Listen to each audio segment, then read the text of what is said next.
maa ngi Sénégal. dëkk bi jaxasoo na de. mais soxna si yéen est-ce que xam ngeen ñaata nit ñoo dee. billaay bari na. wallahi billahi laa lay giñal démb si guddi. dama nekkoon si tefesu jàmmalaay gi. toog foofu noonu. ba si yàgg ma dégg ay bruit ma jàpp ne xale yi ñooy daw pour gars yi dañ leen dàq pour ñu dugg si biir géej gi. wallahi soxna si xam nga frigo yi nga gis ni oto frigo yi. billahi wallahi wa rabbul kaaba moom la duy ay nit ñu dee ba mu fees del sànni leen si biir géej gi dem leen si géej jàmmalaay gi ngeen xool.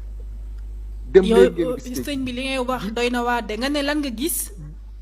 billahi wallahi wa rabbul kaaba laa lay giñal.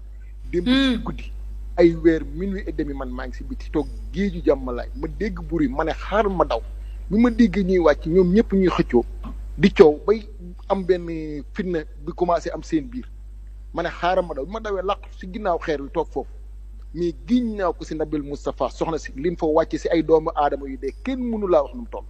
fuñ ko wàcce ci tefes gi. dañ koo dugal si biir ndox mi wàcc wuñ ko si biir tefes gi si biir ndox mi lañ leen dugal. yow yaa gis loolu ay nit wàcc ay nit yu dee. sànni leen ci biir géej gi man maa ko teg bët man maa kenn nit li kañ la woon ni ki démb Sénégal démb si guddi.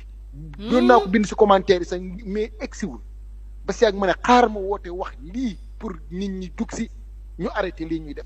wallahi mais lan moo tax bi nga gisee loolu bu fekkee loolu ngay wax noonu am na bi nga gisee loolu lan moo tax woote woo wala bi nga paree nga dénoncé lu ne mel parce que lu garaaw ngay wax nii. man li ngay wax nii c'est très grave.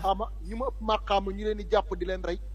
booy bi nekk université ñu jàpp ko dóor ko ba yeew ko man ma génne information boobu ñu wër ma dóor ma te ma yor jabar ak i doom fii laa koy waxe si numéro bii nga xamante ni leer na ma ne mënuñu maa identifier sama numéro bii nga xam moom laa utiliser am bitim réew lu wér ni mi di laa lay wax billaahi wa rabbul kaaba laa lay giñal lii ma wax maa ko teg sama bët kenn te géntoo est-ce que nekkul benn gént rek géntoo li ngay wax c'est très grave de est-ce que nekkul benn gént rek man affaire bi daf ma def cas lii ma lay wax nii lii ma lay wax nii lii ma lay wax nii giñ naa ko si Nabil Moustapha su la neexee soo leen amee kenn ku mën a caméra da ngeen di bàyyi ba ngoon jot guddi gi minuit et demi ngeen dem fii ma la géeju jàmmalaay gi noonu ngeen taxaw si tefes gi di ngeen gis ay nit ñi fay ñëwaat te billaahi wal rabbul kaaba laa lay giñal oto frigo boobu noonu am na yeneen 4x4 yi ne woon si ginnaaw seen pick-up yooyu noonu xaw ma nag ay nervi lan xaw ma ñu mu doon mais